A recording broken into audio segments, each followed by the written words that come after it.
Hello everyone, আসসালামু আলাইকুম। কেটা খবর? সব ভালো আছেন নি? আশা করি সব ভালো আছেন। আলহামদুলিল্লাহ আমিও ভালো আছি।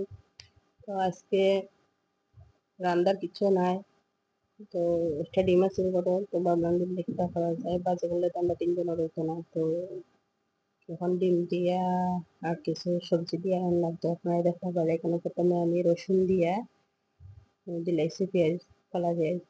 তখন কলা পেঁয়াজটা ভাজা ভাজা হয়ে গেলে দিলাই মনে ছোটো একটা আলু। তো দেখো আলুটা দিছি দিয়া ওখানে আলুটা লাল লাল করে ভাজবো। লাল লাল করে ভাজিয়া পরে দিমু কেন দেখো আমার লাল লাল হয়ে ভাজি হয়ে গেছে এখানে হতে হতে। তখন এখানের মাঝে আমি দিমু প্রথমে একটু ডাল দিমু সামান্য, আর কাঁচামরিচ আর লবণ। তখন দিছি আমি কাঁচামরিচ আর লবণ। তো কাঁচামরিচটা আর লবণটা বালাটিকে লাড়িয়ে ফাড়িয়ে নিমু। কাঁচামরিচ আমি অল্প দিছি, বেশি দিলে কিন্তু খাইতে যে ভালো লাগে, জাল জাল একটা ফ্লেভার হয়। আর অল্প দিচ্ছি আমার পোয়া যেহেতু খাইবেন লাগে, তো এখানে আমি দেখাতে অল্প একটু ডাল দিচ্ছি।